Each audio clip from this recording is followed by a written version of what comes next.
ప్రభువునందు ప్రియులారా, మీ అందరికీ ప్రభు అయిన యేసుక్రీస్తు నామమున నా యొక్క వందనాలు తెలియచేస్తా ఉన్నాను. మంచిది. ఈరోజు ఈ విధంగా దేవుని యొక్క వాక్యాన్ని పంచుకొనడానికి దేవుడు నాకు అనుగ్రహించినటువంటి ఈ మంచి సమయాన్ని బట్టి నేను దేవునికి కృతజ్ఞతాస్తుతులు వందనాలు చెల్లిస్తూ ఉన్నాను. అందరూ బాగున్నారు కదా? మనమందరం కూడా క్షేమంగా ఉండడానికి దేవుడు మనకు అనుగ్రహించినటువంటి మంచి సమయాన్ని బట్టి దేవదేవునికి నేను కృతజ్ఞతాస్తుతులు వందనాలు చెల్లిస్తూ ఉన్నాను. ఈరోజు పరిశుద్ధ గ్రంథం నుండి ఒక వాక్య భాగాన్ని నేను చదువుతాను. 2వ రాజుల గ్రంథం 2వ అధ్యాయం 23వ వచనం నుండి నేను చదువుతున్నాను. అక్కడ నుండి అతడు బేతేలునకు ఎక్కి వెళ్ళెను.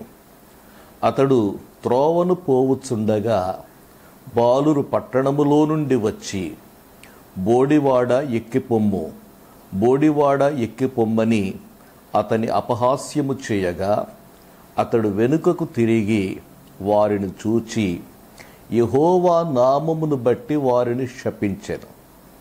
అప్పుడు 2 ఆడు ఎలుగుబంట్లు అడవిలో నుండి వచ్చి వారిలో 42 బాలురను చీల్చివేసెను. అతడు అచ్చట నుండి పోయి కర్మెలు పర్వతమునకు వచ్చి అచ్చట నుండి పోయి షోమ్రోనునకు తిరిగి వచ్చెను. ప్రియులారా, ఈ చదవబడినటువంటి వాక్య భాగములో మనం చూచినట్లయితే ప్రవక్త అయినటువంటి ఎలీషా కాలములో జరిగిన ఒక సంఘటన మనం చూస్తూ ఉన్నాం. ఇక్కడ 42 బాలురు వారి యొక్క జీవితములో శాపము ఏ విధంగా పనిచేసిందో మనము చూస్తూ ఉన్నాం. మరి యెహోవా నామమును బట్టి ఎలీషా వారిని శపించగా అడవిలో నుండి 2 ఆడు ఎలుగుబంట్లు వచ్చి వారిలో 42 బాలురను చీల్చివేసెను. శాపం యొక్క ఫలితాన్ని మనం ఈ వాక్య భాగములో మనం చూస్తూ ఉన్నాం. వారు శపింపబడడానికి గల కారణమేమిటో కొన్ని మాటలు ఈ వాక్యములో నుండి నేను మీకు జ్ఞాపకం చేయాలనుకుంటూ ఉన్నాను. అవును, చాలాసార్లు మనకు తెలియకుండానే మనము శాపగ్రస్తులమయ్యేటువంటి పరిస్థితులు ఉంటూ ఉంటాయి. మనకున్నటువంటి ఆశీర్వాదాన్ని పోగొట్టుకొని శాపగ్రస్తమైనటువంటి జీవితాన్ని జీవించే పరిస్థితులు ఏర్పడుతూ ఉంటాయి. ఈ వాక్యంలో మనం చూసినట్లయితే ఎందుకు ఈ బాలురు శాపగ్రస్తమైనటువంటి మరణమును పొందారు, ఎందుకు ఈ బాలురు శపింపబడ్డారు అనేటువంటి మాటలు కొన్ని మీకు జ్ఞాపకం చేయాలని ఉద్దేశిస్తూ ఉన్నాను. ప్రియులారా, ఈ వాక్యములో మనం గమనించినట్లయితే ఏలియా పరలోకమునకు ఆరోహణుడయ్యాడు. ఏలియా పరలోకమునకు ఆరోహణుడైన తరువాత ఏలియా యొక్క పరిచర్యను ఏలియా యొక్క శిష్యుడైన ఎలీషా కొనసాగించబోతూ ఉన్నాడు. ఈ సంఘటన ఎలీషా పరిచర్య ప్రారంభ కాలములో జరిగింది. అంతకు మునిపే యెరికో పట్టణములో ఉన్నటువంటి నీళ్లను బాగు చేసినటువంటి సంఘటన మనం చూస్తూ ఉన్నాం. ఆ వెనువెంటనే మరి బేతేలునకు వెళ్ళినప్పుడు ఇక్కడ 42 బాలురు శాపగ్రస్తమైనటువంటి మరణమును పొందినటువంటి పరిస్థితిని మనం చూస్తూ ఉన్నాం. ఏలియా పరలోకమునకు ఆరోహణుడయ్యాడు. ఏలియా యొక్క పరిచర్య మరి ఎలీషా కొనసాగించవలసి ఉంది. ఏలియా ఈ లోకములో జీవించి ఉన్నటువంటి సమయములో అతడు దేని కొరకు నిలబడ్డాడంటే దేవుని కొరకు అతడు మరి పట్టుదలతో నిలవబడినటువంటి వ్యక్తిగా, రోషము కలిగి దేవుని కొరకు నిలవబడినటువంటి వ్యక్తిగా మనం చూస్తూ ఉన్నాం. ఏలియా జీవించి ఉన్నటువంటి కాలములో ప్రజలు 2 మనసుల మధ్య తడబడుచూ ఉన్నారని చెప్పి ఆ ప్రజలను ఉద్దేశించి మాట్లాడాడు. రాజులు మొదటి గ్రంథం 18వ అధ్యాయములో మనం చూస్తే ఈ మాటలు మనకు కనబడతాయి. రాజులు మొదటి గ్రంథం 18వ అధ్యాయములో మనము గమనించినట్లయితే 21వ వచనం, ఏలియా జనులందరి దగ్గరకు వచ్చి, ఎన్నాళ్ల మట్టుకు మీరు 2 తలంపుల మధ్య తడబడుచుందురు?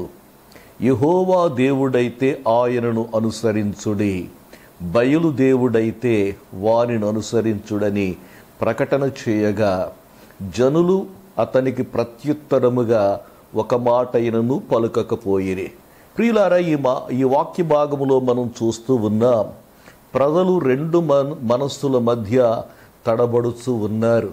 ఒక ప్రక్క బయలును ఆరాధిస్తున్నారు, మరొక ప్రక్క సజీవుడైన దేవుడైన యెహోవాను ఆరాధిస్తూ ఉన్నారు.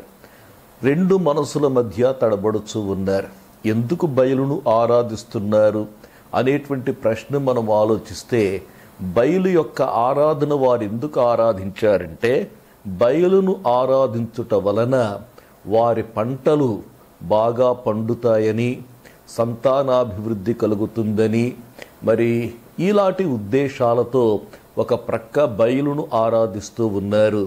మరొక ప్రక్క యుద్ధములో మాకు విజయాన్ని కలుగ చేస్తాడని దేవుడైనటువంటి యెహోవాను ఆరాధన చేస్తూ ఉన్నారు. 2 మనసుల మధ్య తడబడుచూ ఉన్నారు. ప్రియులారా, ఒక మాట జ్ఞాపకం చేస్తాను, ద్విమనస్కులను నేను ద్వేషించుచున్నానని దేవుని యొక్క వాక్యములో వ్రాయబడి ఉంది. ఒకవేళ 2 మనసుల మధ్య తడబడేటువంటి స్థితి నీకున్నట్లయితే నీవు ఏదో ఒక నిర్ణయానికి రావాలి. ఇక్కడంటా ఉన్నాడు, బయలు దేవుడైతే బయలును సేవించండి, యెహోవా దేవుడైతే యెహోవాను సేవించండి అని చెప్పి వారికి ఒక పరీక్ష పెట్టాడండి. ఆ పరీక్ష ఏంటో తెలుసా? బలులు అర్పించడం. మీరు బలును అర్పించండి, నేను కూడా బలిని అర్పిస్తాను. మీరు ప్రార్థన చేయండి, నేను ప్రార్థన చేస్తాను. ఏ దేవుడైతే ప్రార్థన ఆలకించి బలి పశు మాంసమును దహిస్తాడో ఆయనే నిజమైనటువంటి దేవుడు అని చెప్పి వారికి ఒక పరీక్ష పెట్టినట్లుగా మనము చూస్తూ ఉన్నాం. ఈ వాక్యములో మనం చూచినట్లయితే, మరి బయలు ప్రవక్తలకు, అషారాదేవి ప్రవక్తలకు మొదట అవకాశం ఇచ్చాడు. మొదట అవకాశం ఇచ్చిన తర్వాత వారు ఏం చేశారంటే బలిని అర్పించారు. బలిని అర్పించి వారు ఏం చేశారంటే కట్టెల మీద ఉంచారు. మరి వారు దేవతను బట్టి వారు ప్రార్థన చేస్తూ ఉన్నారు. చూడండి 26వ వచనం, వారు తమకు ఇయ్యబడిన ఎద్దును తీసుకొని సిద్ధము చేసి ఉదయము మొదలుకొని మధ్యాహ్నము వరకు, బయలా మా ప్రార్థన వినుమని బయలు పేరును బట్టి ప్రార్థన చేసిరి గాని ఒక మాట అయినను ప్రత్యుత్తరమిచ్చువాడు ఎవడునూ లేకపోగా.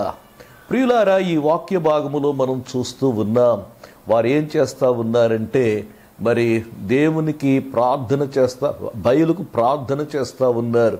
ఉదయం మొదలుకొని ప్రార్థన చేస్తూ ఉన్నారు కానీ ఒక మాట కూడా ఉత్తరం ఇవ్వలేదు అనేటువంటి మాటను ఇక్కడ మనం చూస్తూ ఉన్నాం. అవును ప్రియులారా, చేతులతో చేయబడినవి అవి ప్రత్యుత్తరం ఇచ్చేటువంటివి కావు అనేటువంటి మాటను జ్ఞాపకం చేస్తూ ఉన్నాను. పరిశుద్ధ గ్రంథంలో మరొక మాటను మీకు జ్ఞాపకం చేస్తాను. పరిశుద్ధ గ్రంథంలో దానియేలు గ్రంథములోనికి వచ్చినట్లయితే, దానియేలు గ్రంథంలో ఈ విధంగా వ్రాయబడి ఉంది. 5వ అధ్యాయం 23వ వచనం చివరి భాగాన్ని నేను చదువుతున్నాను. చూడనైనను విననైనను గ్రహింపనైనను చేతకాని వెండి బంగారు ఇత్తడి ఇనుము అను వాటితో చేయబడిన దేవతలను స్తుతించితిరి అనేటువంటి మాటలు ఈ వాక్యములో మనం చూస్తూ ఉన్నాం. ఏమాత్రము కూడా వినని వాటిని, లేకపోతే చూడని గ్రహింపనైనా లేనటువంటి ఈ యొక్క వస్తువులతో చేయబడినటువంటి దేవతలు ఏమాత్రము కూడా సహాయము చేయలేవు, ఏమాత్రము కూడా మరి ప్రత్యుత్తరం ఇవ్వలేవు. అయితే మరి ఏలియా ఏం చేశాడంటే, మరి రెండవ ఎద్దును తీసుకున్నాడు. రెండవ ఎద్దును తీసుకొని ఆ బలిని అర్పించి కట్టెల మీద ఉంచి ఆ కందకము త్రవ్వి మరి కందకము నిండా నీళ్లను నింపి దేవునికి ప్రార్థన చేశాడు. 36వ వచనములో వ్రాయబడి ఉంది, అస్తమయ నైవేద్యము అర్పించు సమయమున ప్రవక్తయగు ఏలియా దగ్గరకు వచ్చి ఇలాగు ప్రార్థన చేసెను. 37వ వచనం, యెహోవా నా దేవా ప్రార్థన ఆలకించుము. యెహోవావైన నీవే దేవుడవయ్యున్నావనియు నీవు వారి హృదయములను నీ తట్టు తిరుగచేయుదవనియు ఈ జనులకు తెలియనట్లుగా నా ప్రార్థన ఆలకింపుము. మరి అలాగు ప్రార్థన చేసినప్పుడు మరి దేవుడు ఆ ప్రార్థన ఆలకించాడు. కట్టెలను, దహనబలి పశువును, కట్టెలను, రాళ్లను, బుగ్గిని దహించి కందకమందున్న నీళ్లను ఆరిపో చేసెను. దేవునికి స్తోత్రం కలుగునుగాక. దేవుని కొరకు రోషము కలిగినటువంటి వానిగా మరి ఏలియా నిలబడినట్లుగా మనం చూస్తూ ఉన్నాం. అలాగే ఏలియాతో పాటు ఎలీషా కూడా దేవుని కొరకు రోషము కలిగినటువంటి వానిగా ఉండి ఏలియా యొక్క పరిచర్య బేతేలు ఆ ప్రాంతంలో చేయాలనేటువంటి ఉద్దేశంతో బేతేలునకు వెళుతూ ఉన్నాడు.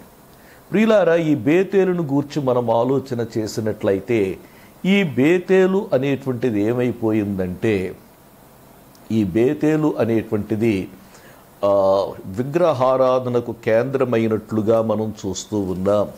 మొదటి రాజుల గ్రంథం 12వ అధ్యాయం 29వ వచనములో వ్రాయబడినటువంటి మాట నేను మీకు జ్ఞాపకం చేస్తాను.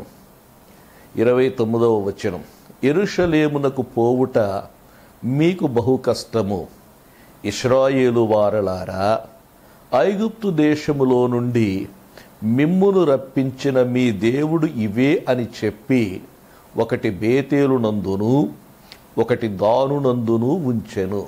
ప్రియులారా, రాజైనటువంటి యెరోబాము కాలములో ఇశ్రాయేలు సామ్రాజ్యము 2 భాగములుగా విడిపోయిన తరువాత ఉత్తర ప్రాంతములో ఉన్నటువంటి ఇశ్రాయేలీయులు సంవత్సరమునకు 3 మార్లు యెరూషలేం పట్టణానికి వెళ్ళాలి. యెరూషలేం దేవాలయములోనికి వెళ్ళి దేవునిని ఆరాధించాలి.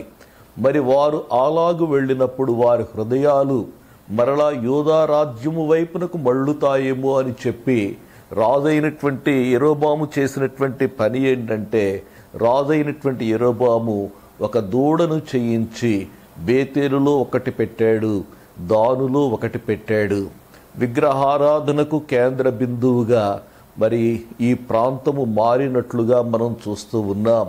అదే సమయంలో మరి ఇదే ప్రాంతమును మరి తనకు నివాసముగా చేసుకుని ఎలీషా మరి ఏలియా యొక్క పరిచర్యను కొనసాగించాలని ఆశపడుతూ ఉన్నాడు. కాబట్టి ఇక్కడ మనం గమనించినట్లయితే మరి ఎలీషా యొక్క నివాస స్థలము కూడా మరి ఈ ప్రాంతములోనే ఏర్పరచుకున్నట్లుగా మనము చూస్తూ ఉన్నాం. రాజులు 2వ గ్రంథం 5వ అధ్యాయం 3వ వచనములో మనం చూస్తే, అది షోమ్రోనులోనున్న ప్రవక్త దగ్గర నా ఏలినవాడుండవలనని నేనెంతో కోరుచున్నాను. కాబట్టి ఈ ప్రాంతములో ఉండి ఏలియా యొక్క పరిచర్యను కొనసాగించాలని మరి ఎలీషా ఉద్దేశిస్తున్నట్లుగా మనం చూస్తున్నాం. రెండవదిగా మనం చూస్తే ఈ యొక్క ఎలీషా మరి ఏలియా యొక్క పరిచర్యను కొనసాగించుట మాత్రమే కాకుండా మరి ఎలీషా దేవుని యొక్క మాటలు ఆ ప్రాంత ప్రజలకు వినిపించాలి అనేటువంటి ఉద్దేశముతో ఎలీషా ఉన్నట్లుగా మనం చూస్తూ ఉన్నాం. మరి ఎలీషా మరి ఈలాగు మరి దేవుని యొక్క పరిచర్య నిమిత్తమై దేవునికి ప్రవక్తగా ఉండడానికి మరి ఈ బేతేలు అనేటువంటి ప్రాంతమునకు వచ్చినప్పుడు అక్కడ కొంతమంది యవ్వనులు లేక బాలురు అనేటువంటి మాట ఇక్కడ మనం చూస్తూ ఉన్నాం. ఈ మాటలు గమనించండి. రాజులు 2వ గ్రంథం రెండవ అధ్యాయం 23వ వచనం. అక్కడ నుండి అతడు బేతేలునకు ఎక్కి వెళ్ళెను.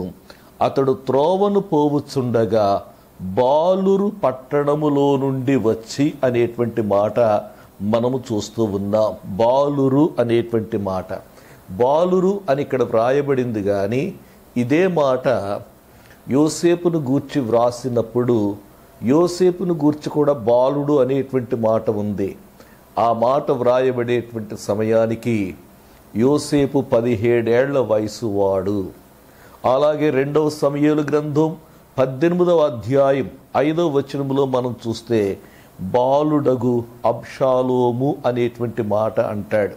బాలుడంటే చిన్నపిల్లవాడు కాదు, బాలుడు అనగా యవన ప్రాయములో ఉన్నటువంటి వాడు. అలాగే దానియేలు, షడ్రకు, మేషకు, అబేద్నెగో అనేటువంటి వారిని గూర్చి వ్రాసినప్పుడు బాలురు అనేటువంటి మాట మనం చూస్తూ ఉన్నాం.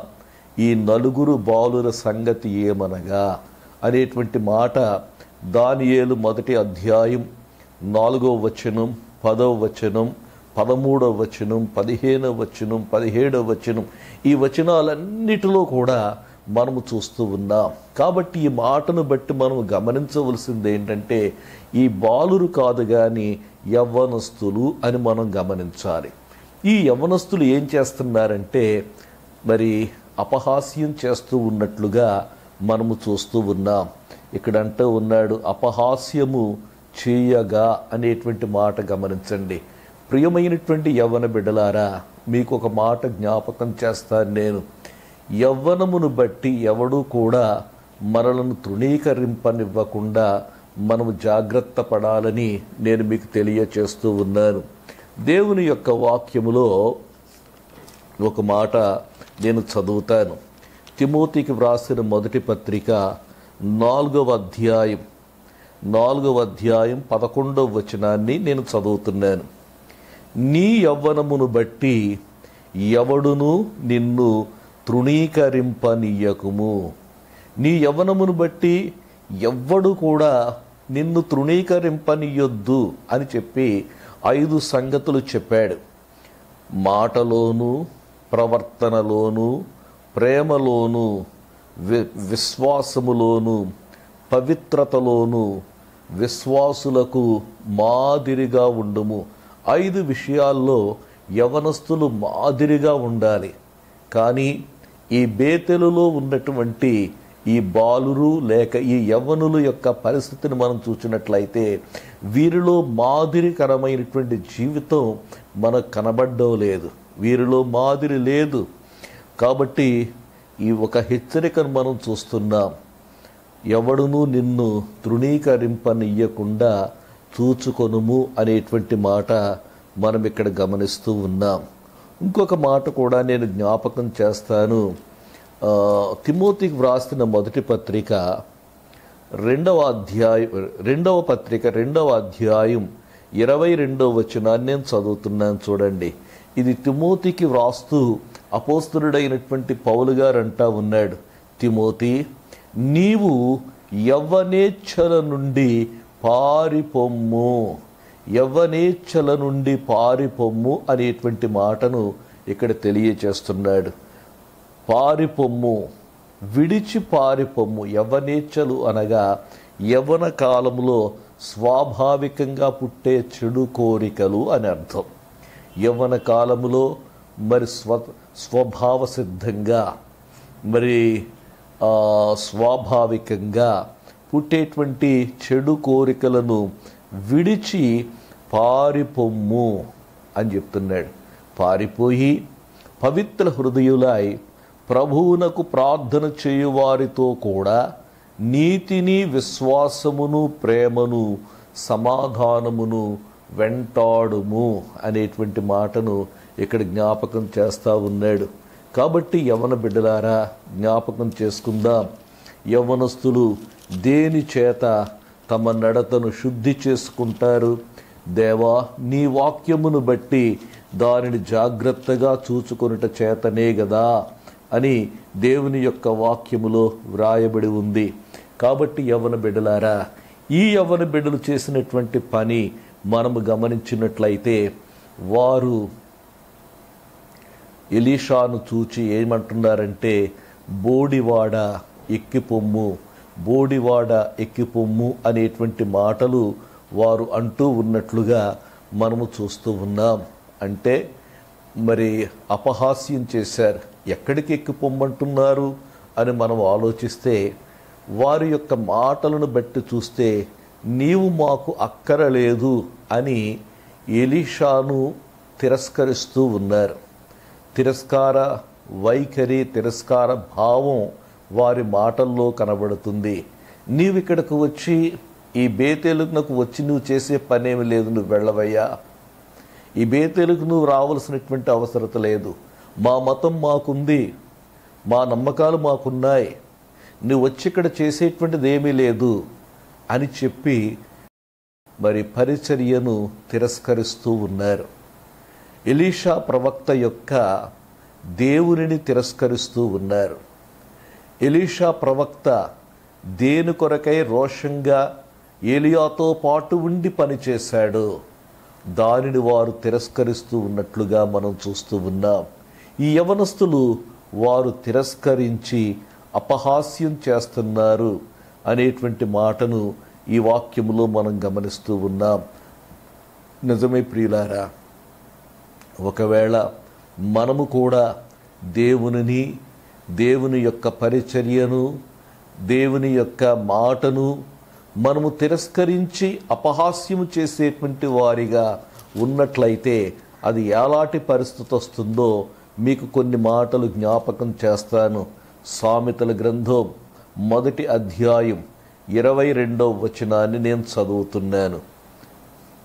ఎట్లనగా, జ్ఞానము లేని వారలారా, మీరెన్నాళ్ళు జ్ఞానము లేని వారిగా ఉండగోరుదురు?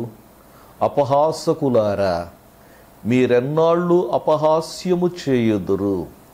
అపహాసకులారా, ఎంతకాలం మీరు అపహాస్యం చేస్తారు అని చెప్పి 23వ వచనంలో అంటున్నాడు, నా గద్దింపు విని తిరుగుడి,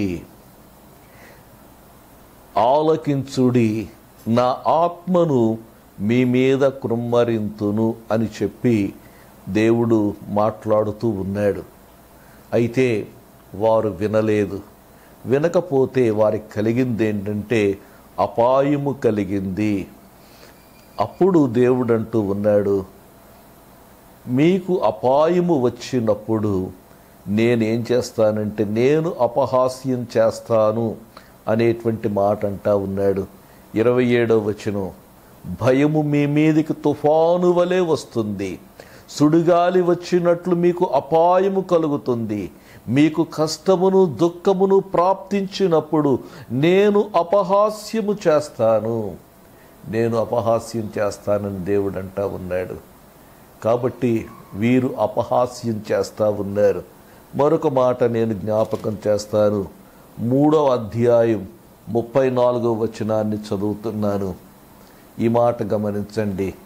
అపహాసకులను ఆయన అపహసించును.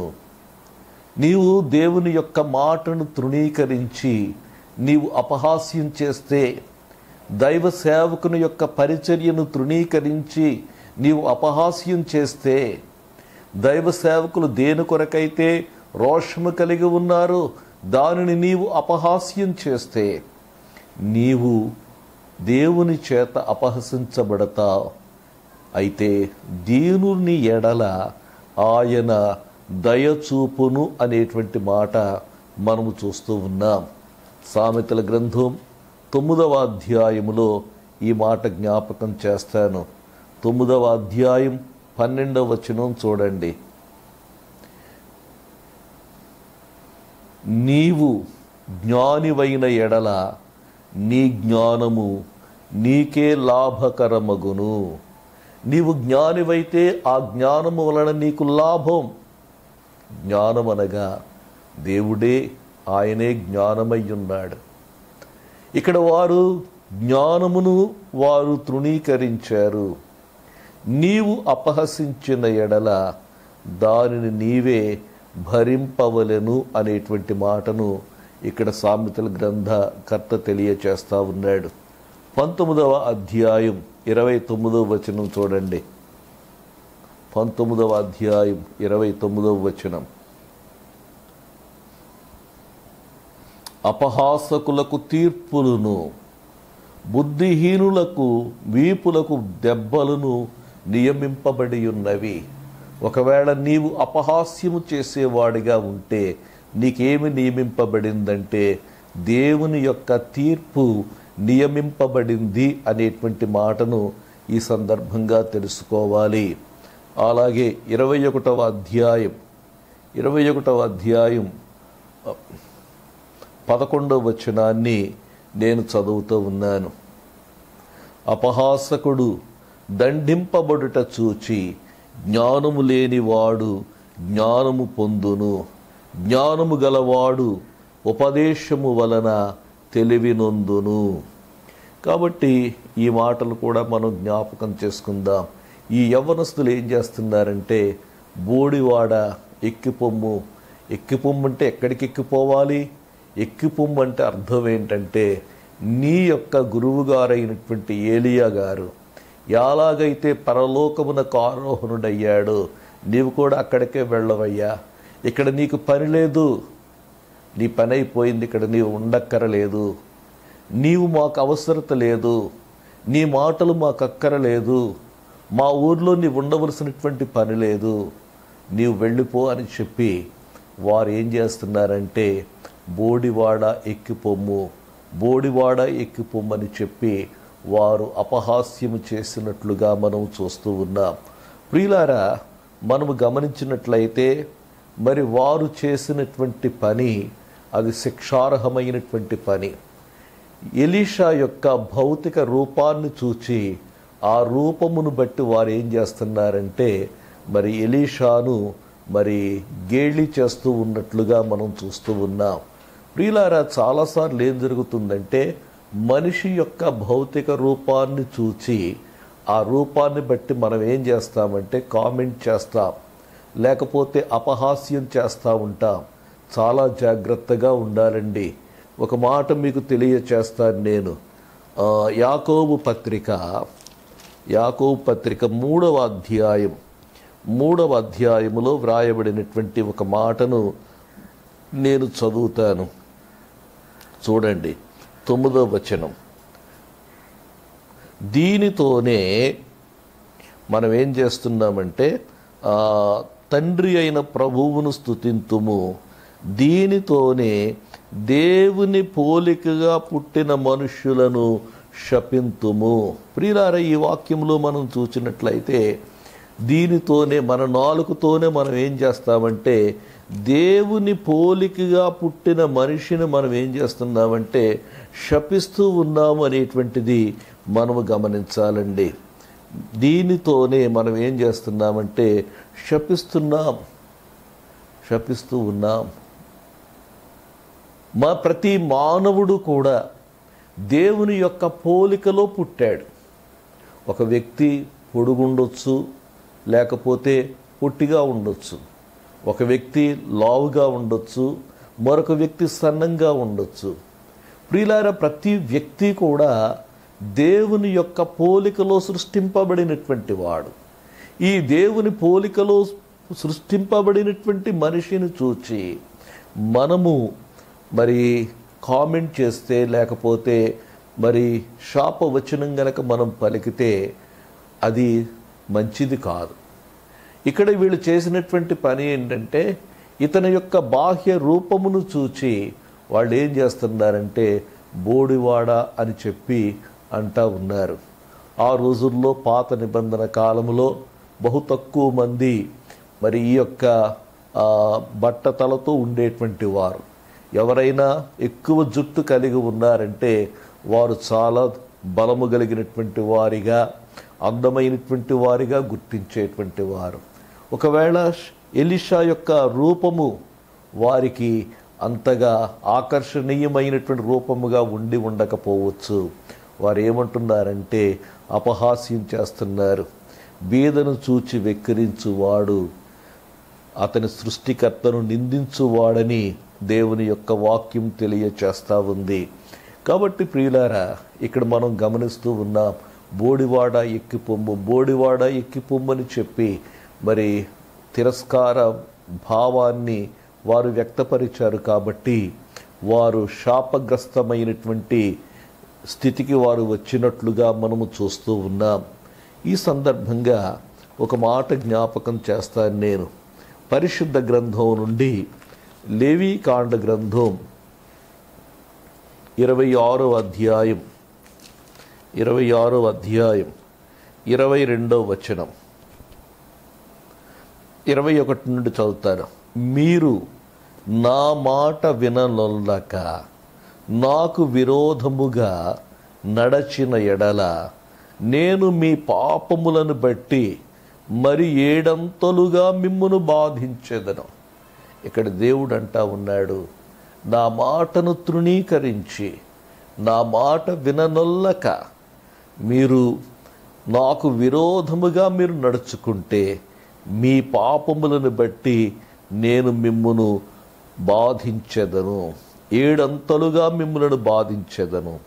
ఇక్కడ మరొక మాట అంటా ఉన్నాడు, 22వ వచనం, మీ మధ్యకు అడవి మృగములను రప్పించెదను. మీ మధ్యకు అడవి మృగములను రప్పిస్తాను అని చెప్పి దేవుడు అంటా ఉన్నాడు. అవి మిమ్మును సంతానరహితులనుగా చేసి మీ పశువులను హరించి మిమ్మును కొద్ది మందిగా చేయును. కాబట్టి ప్రియులారా, దేవుడు మరి ఈ యొక్క మరి వాక్యములో చెప్పిన రీతిగా మరి శాపమునకు వారు గురి అయినట్లుగా మనం చూస్తూ ఉన్నాం. మరి అడవి మృగములు 2 ఆడు ఎలుగుబంట్లు అవి ఆ పట్టణములోనికి వచ్చాయి. ఆ పట్టణములోనికి వచ్చి ఎవరైతే మరి ఎలీషాను చూచి అపహాస్యం చేశారో ఆ యవ్వనస్తులను చీల్చివేసినట్లుగా మనము చూస్తూ ఉన్నాం. మరొక మాట ఈ సందర్భంగా నేను చదువుతాను. నేను ద్వితీయోపదేశకాండము గ్రంథం 28వ అధ్యాయం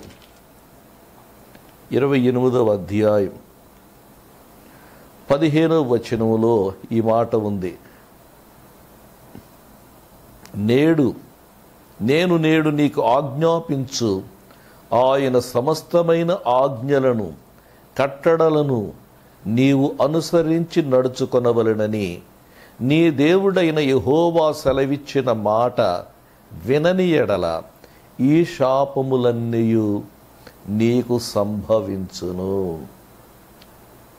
45వ వచనం, నీవు నాశనము చేయబడు వరకు ఈ శాపములన్నీ నీ మీదికి వచ్చి నిన్ను తరిమి పట్టుకొనును. యాలయనగా నీ దేవుడైన యెహోవా నీకు ఆజ్ఞాపించిన ఆయన ఆజ్ఞలను కట్టడలను అనుసరించి నడుచుకొనున్నట్లు నీవు ఆయన మాట వినలేదు. కాబట్టి ప్రియమైనటువంటి వారలారా, ఈ వాక్య భాగములో మనం చూస్తున్నాం, ప్రవక్త అయినటువంటి ఎలీషా కాలములో మరి ఏ రీతిగా వారు మరి ప్రవక్త అయిన ఎలీషాను తిరస్కరించారు. ఎలీషా దేవునిని తిరస్కరించారు. ఎలీషా పరిచర్యను తిరస్కరించారు. మరి దేవుని యొక్క మాటలను తిరస్కరించారు. దాని కారణంగా వారి యొక్క జీవితములో శాపము ప్రవేశించింది, శపించబడ్డారు. 42 మరి ఆ యొక్క మరి ఆడు ఎలుగుబంట్లు వచ్చి చీల్చినట్లుగా మనము చూస్తూ ఉన్నాం. అయితే నా ప్రశ్న ఒకటే, దేవుని యొక్క పరిచర్యలను దేవుని యొక్క మాటలను అంగీకరించు వారిగా మనం ఉండాలనేటువంటి మాటను తెలియచేస్తా ఉన్నాను. ప్రభు అయినటువంటి యేసయ్య తన స్వకీయుల యొద్దకు వచ్చాడు. అయితే వారు ఆయనను తృణీకరించినట్లుగా దేవుని యొక్క వాక్యములో మనం చూస్తూ ఉన్నాం. మరి మనం చూచినట్లయితే ఒక మాట మీకు జ్ఞాపకం చేస్తాను. యోహాను సువార్త 1వ అధ్యాయం 11వ వచనంలో చూస్తే ఆయన తన స్వకీయుల యొద్దకు వచ్చెను, ఆయన స్వకీయులు ఆయనను అంగీకరింపలేదు, వారు ఆయనను తృణీకరించారు. ఆయన మాటలు అంగీకరింపలేదు, ఆయన మాటలు అంగీకరింపలేదు, వాటిని తృణీకరించినట్లుగా మనము చూస్తూ ఉన్నాం. కాబట్టి నేను మీకు జ్ఞాపకం చేస్తూ ఉన్నాను, ఆయనను అంగీకరిందాం, ఆయన చేసే పరిచర్యను అంగీకరిందాం, దేవుని యొక్క ఆశీర్వాదానికి పాత్రులమవుదాం. దేవుడి మాటలు మన కొరకు దీవించునుగాక. ఆమేన్.